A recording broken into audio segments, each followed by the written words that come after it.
Ahem. Ahem. Ahem. Alright.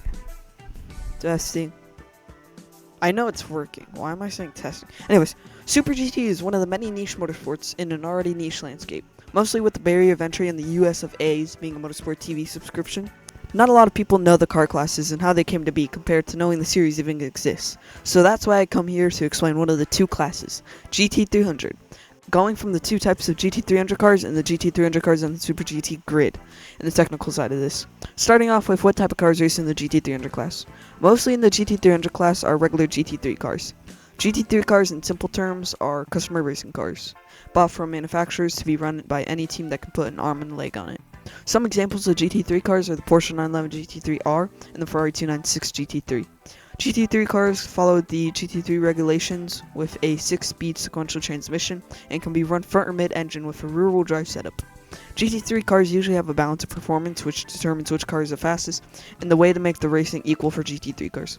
GT3 cars also run in GT World Challenge, IMSA, the WC, DTM, and other GT3 series like ALMS and ELMS, and the Intercontinental GT Challenge and the IGCCS.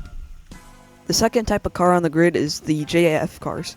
JAF cars are based on production models like the Subaru BRZ or Lexus LC500, RIP again. The JAF cars regulation provides teams the freedom to choose whatever car they wish to enter into the series, which is why we have a Nissan Z fighting with the Ferrari 296 GT3.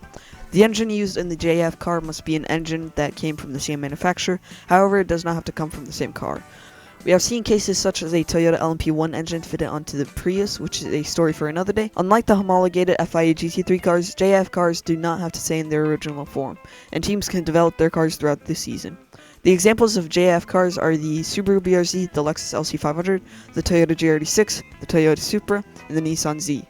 Some other examples of the JF cars are the hybrid Prius, the hybrid Honda CR-Z, a Subaru Impreza, and an older example, the Mooncraft Shiden, which was built on a Daytona prototype chassis.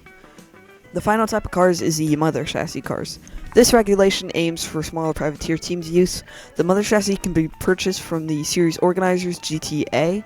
The mother chassis was developed by famous Japanese chassis manufacturer Dome, who also had an unraced Formula 1 car, and it comes with a 4.5-liter GTA V8 engine. It provides a budget-friendly base for small teams to develop their cars around the completed chassis. The mother chassis was created since the organizers wanted more Japanese-based GT cars, since there was a trend of teams importing European GT3 cars into the series. The only current mother chassis car is the Toyota 86 MC. Some past examples of MC cars can be the Lotus Evora MC.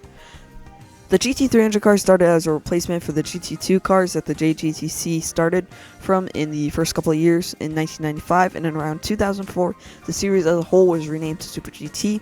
The GT300 class was established by the JAF to be a lower budget category compared to the GT500 class. Speaking of lower budget, I make all these videos myself with no editing team, and they take a while to make, so it would be cool if you could like and subscribe and hit the notification bell to get notified on upcoming videos. Enough of the shilling though. The name for GT300 came as it was a Grand Touring car, and in the regulations it had a maximum of around 300 horsepower, and it was less aero-centered. To identify which cars were which in the JGTC era, GT500 cars had white headlight covers, and GT300 cars had yellow headlight covers. The GT300 class is built like no other GT class in the world, with JF and MC cars competing with GT3 cars. On the more technical side of the GT300 class in general, the cars are free to have any displacement they want. Single and twin turbos are allowed.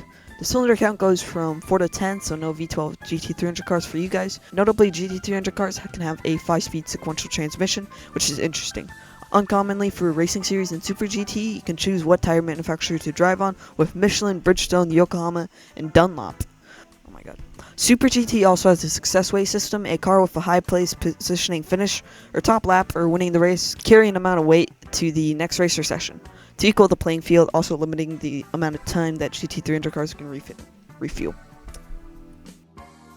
The GT300 class is probably the most diverse GT3 championship in the world, the only one running basically silhouette touring cars and GT3 cars from manufacturers. Last season in the GT300 class, the Mercedes-AMG GT3 won the championship, the Leon Pyramid AMG. One of the notable GT300 cars that contend for wins and one of the fan favorites is the Subaru BRZ GT300. To give a brief recap, JF cars are based on production cars but heavily modified. GT3 cars are GT3 cars, and the mother chassis is cool, I guess. Anyways, you should watch the 2026 Super GT Championship. It'll probably be my first too, since I'm just getting in this. So, yeah, see ya.